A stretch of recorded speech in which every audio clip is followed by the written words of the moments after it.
Google is a search engine that became a monopoly, and a monopoly that's now becoming a tyranny.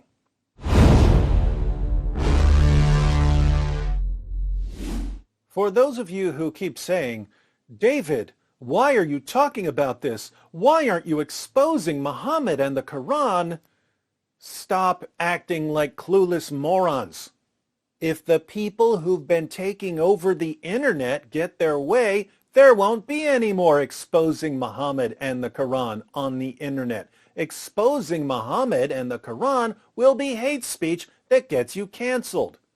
So take a step back and recognize the times that you're living in and understand that when someone starts threatening your ability to speak, you might want to do your part in making sure they don't succeed.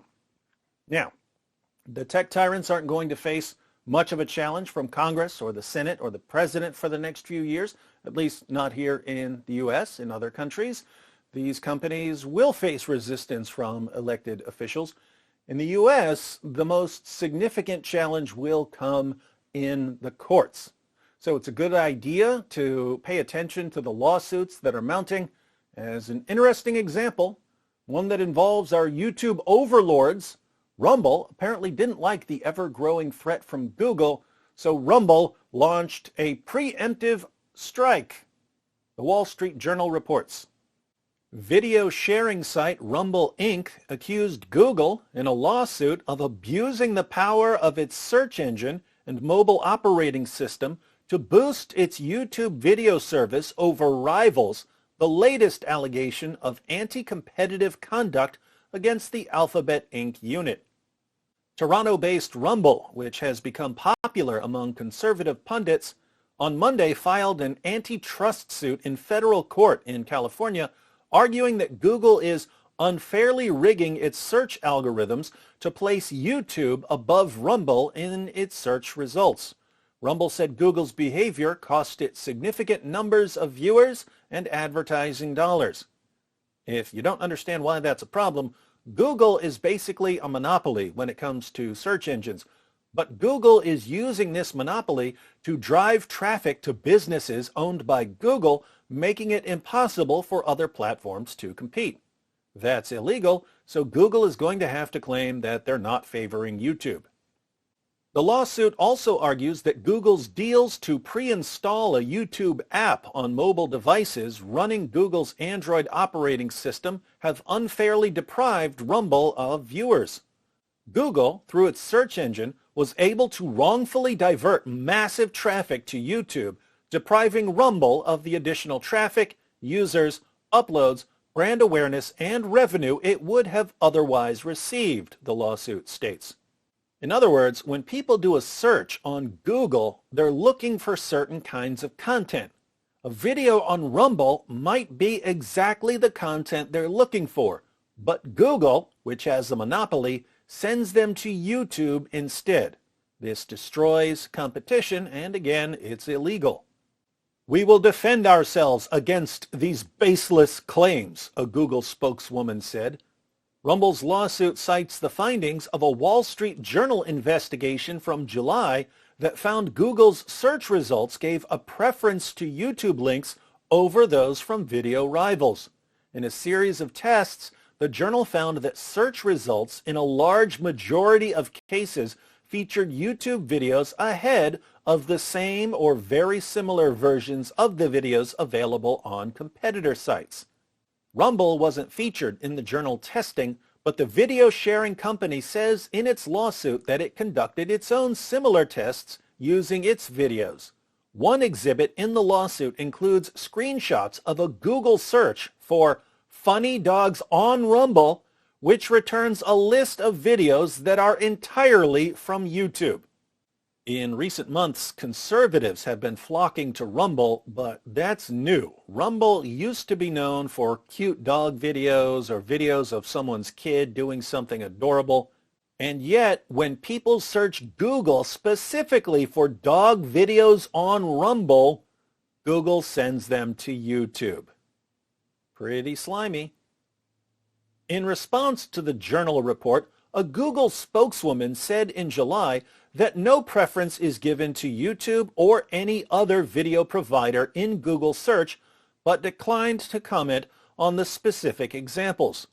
Our systems use a number of signals from the web to understand what results people find most relevant and helpful for a given query, the spokeswoman said at the time. We believe you, Google.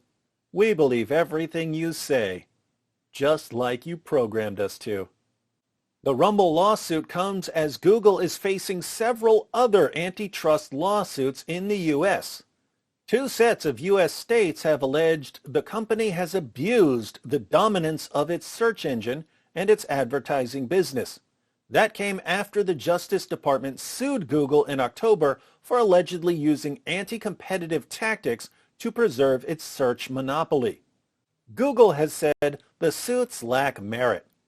While elements of the U.S. cases, as well as antitrust decisions in the European Union, have previously alleged that Google has used its heft to help its smaller businesses, Monday's case is rare for its focus on its promotion of YouTube, which Google purchased in 2006. I wonder if Google knew, back when it bought YouTube, that it would eventually be striving for totalitarian control over what we're allowed to say. Or did they decide that later? While Rumble has recently become popular with a conservative-leaning audience, videos from outlets like One America News Network are among its most popular, the company's lawsuit focuses on Google's treatment of Rumble's core of home-based viral content such as cute cat and dog videos. Rumble says one of its main business models is allowing content creators to license their videos exclusively to Rumble, which then syndicates them to other video services, including YouTube and Microsoft Corp's MSN. Rumble then pays the posters a share of the advertising revenue those videos garner. Rumble says it must syndicate its videos to YouTube in order to survive because of the monopoly Google has obtained for its YouTube platform through its unlawful anti-competitive conduct. How much does that suck? Rumble has to put its videos on YouTube to get views because it's the only way Google will send people to the videos. Since 2014, Rumble says, its videos syndicated on YouTube have generated 9.3 billion views and $4.3 million in revenue. Rumble contends that most, if not all, of those 9.3 billion views would have occurred on the Rumble website had Google not boosted YouTube in search results. Those viewers would have watched and uploaded other videos too, all of which would have earned better ad rates than on YouTube, Rumble contends. Cumulatively, Rumble calculates that advertising on the allegedly missing views over that period would have generated well in excess of $2 billion. $2 billion?